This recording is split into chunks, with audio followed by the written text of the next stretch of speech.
வணக்கம். Welcome to star police academy, number 1 police academy Tamil Nadu. இன்னைக்கு மீண்டும் ரோந்து வாகனம் என்னும் சீரியஸ்ல 68வது நாள்ல நம்ம அடி எடுத்து வைக்கிறோம். இந்த 68வது நாள் ஜியாகிரபியில் இருக்கிற ஒரு முக்கியமான கண்டென்ட் நம்ம பார்த்துடலாம். நமது ஸ்டார் போலீஸ் அகாடமியில எஸ்ஐ மற்றும் பிசி மாணவர்களுக்கு உண்டான மாணவர் சேர்க்கை தொடர்ந்து நடைபெற்று கொண்டிருக்கிறது. மேலும் தகவல்களை அறிந்து கொள்ள ஸ்கிரீன்ல உள்ள எண்ணை தொடர்பு கொள்ளவும். நம்ம வீடியோக்குள்ள போயிடலாம் வாங்க.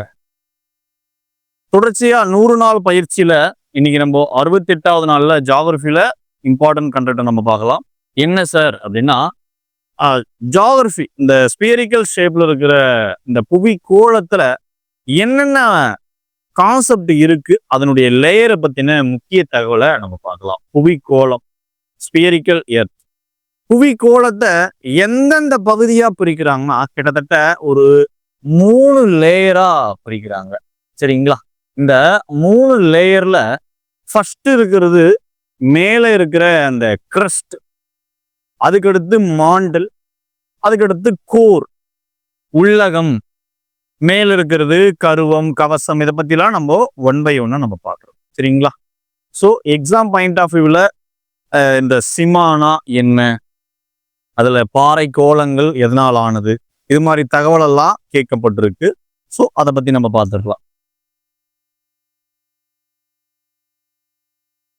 புவி கோளத்தை 3 செறிந்த அடுக்குகளாக நம்ம பிரிக்கிறோம். சரிங்களா?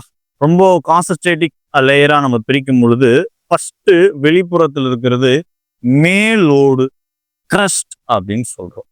சரிங்களா? அதுக்கடுத்து கவசம், அதுக்கு உள்ள இருக்கிறத நம்ம என்னன்னு சொல்றோம் அப்படின்னா கவசம்னு சொல்றோம். அதுதான் ஆங்கிலத்துல மாண்டல்னு குறிப்பிடுவாங்க. கோர் உள்ளகம், இன்டர்னல் கோர், கருவம் நம்ம சொல்றோம். அதுதான் கரு அணுவின் மையத்துல நியூக்ளியஸை அணு கருன்னு சொல்றோம் இல்லையா? ஸோ சேம் அதே தான் கோர் சொல்றோம். இப்ப இதை பத்தின தகவலை 1 by 1 நம்ம ரொம்ப ஈஸியா புரிஞ்சுக்கலாம். என்னைக்கு மறக்க கூடாது, அந்த அளவுக்கு நம்ம மைண்ட்ல செட் பண்ணிக்கலாம். சரி, புவி மேலோடு கிரஸ்ட பத்தி நம்ம பார்த்துடலாம். புவி இருக்கு அப்படின்னா லேயர் உள்ள இருக்கிறது, அதுக்கு வெளியே 2வதா இருக்கிறது, அதுக்கும் வெளியே 3வதா இந்த இடத்துல இருக்கிற இந்த அமைப்பை தான் நம்ம என்னன்னு சொல்றோம்னா புவி மேலோடு. சரிங்களா? Outermost layer of the earth அப்படின்னு நம்ம சொல்லலாம். ஸோ இதுல இருக்கிற முக்கிய தகவல் வாங்க பார்த்துடலாம். புவியின் வெளிப்புற அடுக்கு அப்படின்னு நம்ம ஆல்ரெடி இதை பத்தி நம்ம பார்த்தாச்சு. இதனுடைய பருமன் எவ்வளவு இருக்குது, திக்னஸ் எவ்வளவு இருக்குன்னா, thickness varies from 5 to 30 kilometre. கிட்டத்தட்ட 5 to 30 கிலோமீட்டர் அளவுக்கு திக்னஸ் இருக்கு. இதுல இருந்து அந்த திக்னஸ் எவ்வளவு இருக்குன்னு நம்ம பாக்குறோம். 5 to 30 கிலோமீட்டர் அளவுக்கு இதனுடைய பருமன், திக்னஸ் நம்ம பார்க்கிறோம். சரி, அதுக்கடுத்து the crust comprises 2 of distinct parts. 2 விதமான பிரத்யோக பிரிவுகளை கொண்டிருக்கிறதா இருக்கு. என்னென்ன 2 விதமான பிரத்யோக பிரிவுகள் அப்படின்னா, வெளிப்புறம் உட்புறம் பிரிப்பாங்க. சரிங்களா? அதை பத்தி நம்ம பார்க்கலாம். Upper part consistence of granite rocks and form the continent. என்னெல்லாம் இருக்கு அப்படின்னா, கற்பாறைகளால் ஆன மேற்பகுதியா இருக்கு மேல இருக்கிற அந்த அப்பர் பார்ட். இந்த பகுதியை எடுத்துக்கணும்னா, it has the main mineral constituents of silica and aluminium. என்ன அதுல இருக்கிற முக்கியமான கனிமங்கள் என்னெல்லாம் இருக்கு அப்படின்னா, சிலிக்கானும் அலுமினிய தாதுக்களாலும் தான் இந்த மேற்பகுதி ஆகியிருக்கு. இந்த பகுதியை சிலிக்கானும் அலுமினியத்தாலும், சிலிக்கா SI, அலுமினியம் AL, அதனாலதான் இதுக்கு என்ன பெயர் இருக்குன்னா SiAl, சியால் என்று அழைக்கப்படுது இந்த பேர். சரிங்களா? So it's referred to as a sial. சரி, அதுக்கடுத்து அதனுடைய சராசரி இந்த சியால் நம்ம சொல்றோம் இல்லையா, மேற்புறத்தில் இருக்கிற அந்த பகுதி கனிமங்கள் 2 விதமானது, சிலிக்கான், அலுமினியம் இருக்கு. அதுக்குன்னு ஒரு திக்னஸ் இருக்கு இல்லையா, எவ்வளவு அளவு இருக்கு, சராசரியா ஆவரேஜா 2.7 கிராம் பை சென்டிமீட்டர் கியூப். அதனுடைய கன அளவுகள் நம்ம பார்க்கும்போது சென்டிமீட்டர் கியூப்னு தான் நம்ம சொல்றோம். ஆவரேஜா அதனுடைய டென்சிட்டியை ரொம்ப அறிஞ்சுக்கிறோம். அதுக்கடுத்து இந்த மேலோட்டுக்கு அப்பர் பார்ட்டு நம்ம பார்த்தாச்சு. ஆமா தானே, கிரஸ்டுடைய அப்பர் பார்ட்டை நம்ம பார்த்தாச்சு. இப்போ லோயர் பார்ட்டை நம்ம பார்க்குறோம். சரிங்களா? இந்த constitutes zone of denser basaltic rocks forming நம்ம சொல்றாங்க. மேலோட்டினுடைய கீழ்ப்பகுதி அடர்ந்த பசால்ட் பாறைகளால் ஆன ஒரு தொடர்ச்சியான பிரத்யோகமான ஒரு அமைப்பா காணப்படுது. சரி, கடல் தரைகளால், சரிங்களா, இப்பகுதி வந்து சிலிக்கா நம்பர் 1. அதுல எப்படி சிலிக்கான் அலுமினியம் நம்ம பார்த்தோமோ அதே போல சிலிக்கா 1. ரெண்டாவதா மெக்னீஷியம். இந்த சிலிக்கானையும் மெக்னீஷியத்தையும் கொண்டிருக்கிறதால இதுக்கு ஒரு பெயர் இருக்கு. என்ன அப்படின்றத நம்ம பார்த்துடலாம். சிலிக்கான் மெக்னீஷியத்தை கொண்டிருக்கிறதால இதுக்கு இந்த சிமா அப்படின்ற ஒரு பெயர் இருக்கு. நம்ம ஸ்டார்டிங்ல பார்த்து இல்லைங்களா, சியால்ன்றது அந்த லேயர் எடுத்துக்கணும்னா இது போல ஒரு அமைப்பாகவும், இந்த சிமா அப்படின்ற ஒரு அமைப்பு இந்த சிலிக்கான் மெக்னீஷியத்தை கொண்டிருக்கிறதால அதனுடைய தொடர்ச்சியா இருக்கிற இனிஷியலை கொடுக்கறது போல கொடுத்துருக்குறாங்க. இந்த கோர்ல இந்த இடத்துல எடுத்துக்கணும்னா வெளிப்புறத்துல இந்த அமைப்பு இருக்கும். எல்லாத்துக்குமே இந்த ஒரு கான்செப்ட் கம்பல்சரி இருக்கும். அதனாலதான் இதுக்கு பேரு it is therefore called siva. It has average. அதுக்கு ஆவரேஜா நம்ம பார்த்து இல்லைங்களா 2.7ன்றது போல இதுக்கு என்ன அடர்த்தி இருக்கு அப்படின்னா அதை விட சற்று கூடுதலா 3.0 கிராம் பை சென்டிமீட்டர் கியூப் அந்த அளவுக்கு திக்னஸை கொண்டிருக்குது. இந்த பிக்சர்ல பார்க்கும்போது தெரியும். இந்த திக்னஸ்ன்றது இதுதான், எவ்வளவு இருக்கு அதனுடைய திக்னஸ்ன்றத நம்ம குறிச்சு பார்த்துருக்கோம். இப்போ மேற்புறத்துல இருக்கிற இந்த மேலோடுன்னு தமிழ்ல சொல்ற கிரஸ்ட், நம்ம மேற்பகுதி அடிப்பகுதி அப்படின்றத 2 விதமான பகுதிகளால நம்ம பார்த்தாச்சு. இப்போ மேலோட பத்தின அனைத்து தகவல்களும் புரிஞ்சாயிடுச்சு. ஆமா தானே? இதுக்கு அடுத்து அதுக்கு உள்ள இருக்கிற லேயரை பத்தி நம்ம பார்க்கிறோம். அதுதான் மாண்டல் அப்படின்னு நம்ம கவசம். சரிங்களா? மேல இருக்கிறத நம்ம பார்த்தாச்சு. இதுக்கு அடுத்து கவசத்தை பத்தி நம்ம பார்க்கிறோம். சரிங்களா? மேல இருக்கிற இந்த கிரஸ்டையும் இந்த மாண்டலையும் பிரிக்கிற ஒரு சின்ன காம்பவுண்ட் வால் இருக்கு இல்லையா, இப்ப நம்ம வீட்டையும் பக்கத்து வீட்டையும் பிரிக்கிற ஒரு சின்ன காம்பவுண்டோ இது மாதிரி அவுட்டர் கேட்டோ இருக்கு இல்லையா, ஒரு ஒரு நிலத்துக்கும் இன்னொரு நிலத்துக்கும் இடையிலேயே ஒரு வாய்க்கா வரப்புன்னு நம்ம சொல்றோம். அது போல இந்த ரெண்டுத்தையுமே கவசத்தையும் அதுக்கு முன்னாடி நம்ம பார்த்த மேலோடு கிரஸ்டையும் மாண்டலையும் கிரஸ்டலையும் பிரிக்கிறதுக்கு ஒரு லேயர் இருக்கு. அந்த லேயரை தான் நம்ம என்ன சொல்றோம் அப்படின்னா மொஹாரோ விசிக் அப்படின்னு நம்ம சொல்றோம். இந்த மொஹாரோ விசிக்ன்ற இந்த எல்லை தான் ஆங்கிலத்திலையும் அதே தான், மொஹாரோ விசிக். சரிங்களா? இந்த ஒரு எல்லை தான் அது ரெண்டுத்தையுமே பிரிக்குது. சரி, அப்படி பிரிச்சிடுச்சு. ஒவ்வொன்றுத்துக்கும் மேலோடு எவ்வளவு கிலோமீட்டர் நம்ம பார்த்தோம் இல்லையா, 5லிருந்து 30 அது மாதிரி நம்ம பார்த்தல. அது போலதான் இது எத்தனை அளவுக்கு தடிமனை கொண்டிருக்குது அப்படின்னா கிட்டத்தட்ட 2900 கிலோமீட்டர் தடிமன் கொண்டதாக காணப்படுகிறது. மாண்டல் இஸ் த அபவுட் 2900 கிலோமீட்டர் திக். ஸ்டார்டிங்ல நம்ம மேலோட பார்த்தோம். இந்த இடத்துல மேலோடு எவ்வளவு கிலோமீட்டர் அப்படின்றத நம்ம பார்த்துருப்போம். ரெண்டுத்தையும் கம்பேர் பண்ணி படிக்கும்போது என்னைக்குமே நம்ம மறக்க மாட்டோம்.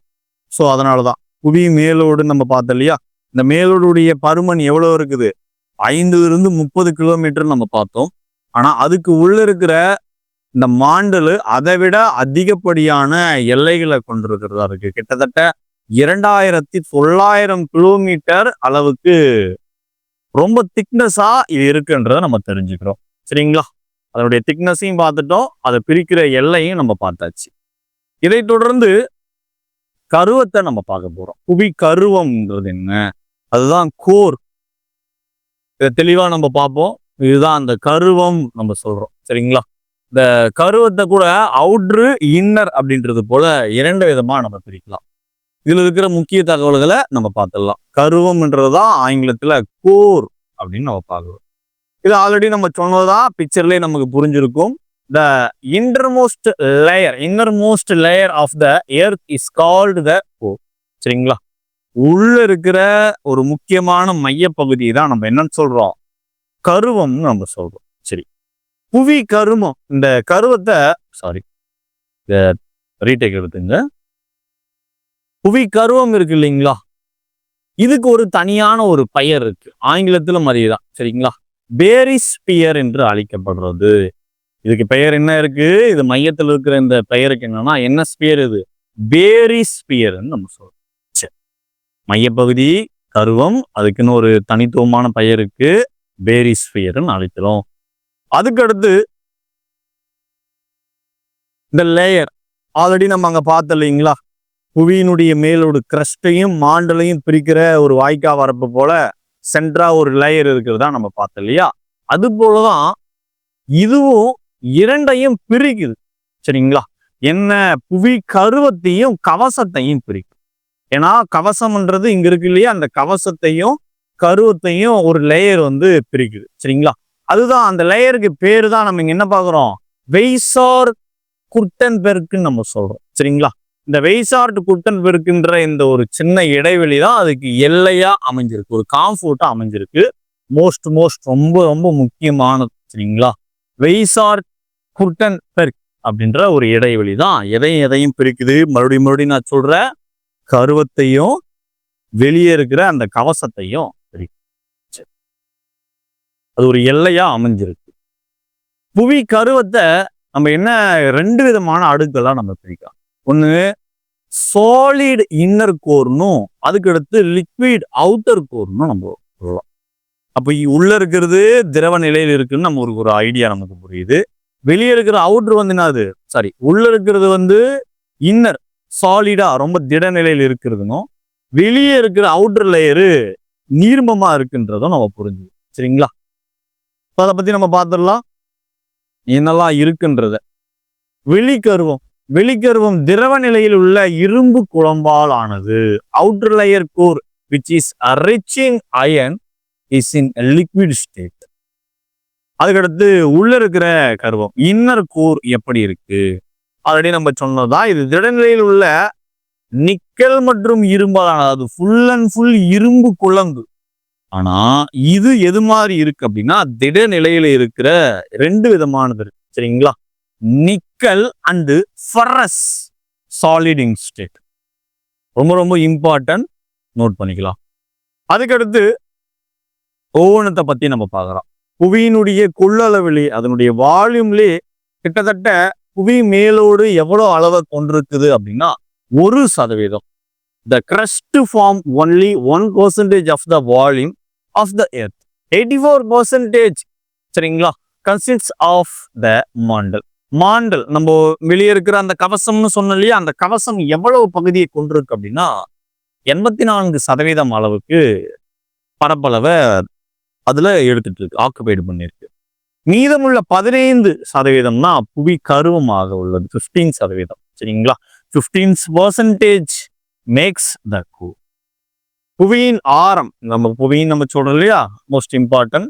புவியின் ஆரம் 6371 கிலோமீட்டரா இருக்கு. ஆரம் அப்படி எல்லாருக்கும் தெரிஞ்சது, வட்டத்துல பாதி விட்டம், விட்டத்துல பாதி தான் என்னது ஆரம் நமக்கு தெரியும். அந்த ஆரத்தின் அளவு 6371 கிலோமீட்டர் இருக்கிறதா நம்ம பார்க்கிறோம்.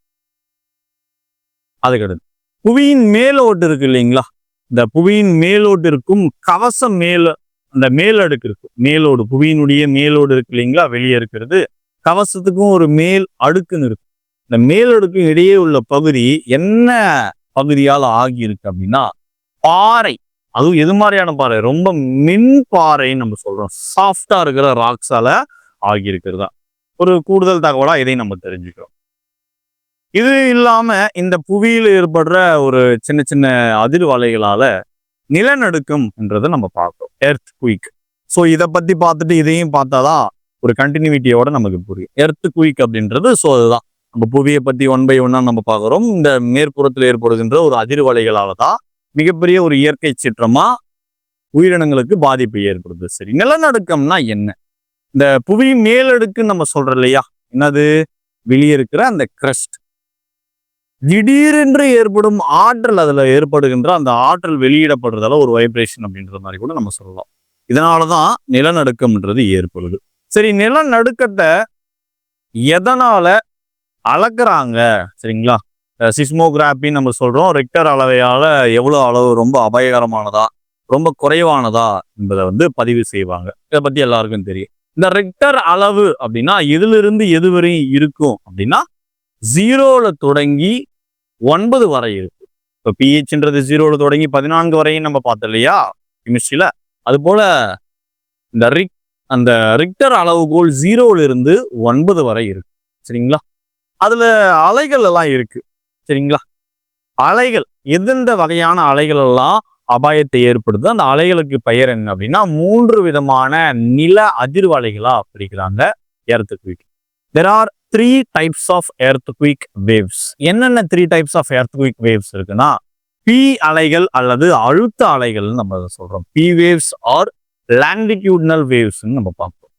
அதுக்கடுத்து எஸ் அலைகளை வந்து என்ன சொல்றாங்க அப்படின்னா, எஸ் அலைகள் அல்லது முறிவு அலைகள். S waves are transverse waves நம்ம சொல்றோம். மூன்றாவதா இருக்கிற அலைகள் எல் அலைகள் நம்ம சொல்றோம். எல் அலைகளுக்கு இன்னொரு பேரு மேற்பரப்பு அலைகள்னு சொல்லுவாங்க.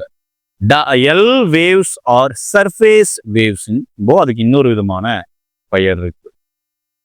சரி, இந்த சுனாமி எந்த சுற்றோடர்ல, சரிங்களா, சுனாமி என்ற ஜப்பானிய சுற்றோடர் நிலநடுக்கத்தால் கடலில் ஏற்படும் பெரிய அலைகளை குறிப்பிடப்படுகிறது. அப்போ இது எந்த சுற்றோடர்ல இருந்து எடுக்கப்பட்டதுன்னா ஜப்பானிய சுற்றோடர். ஓகே, இந்த ஜப்பானிய கடலோர பகுதி மற்றும் ஏனைய பசிபிக் கடலோர பகுதிகளில் தான் சுனாமியினுடைய நிகழ்வு ரொம்ப அதிகமா இருக்கு.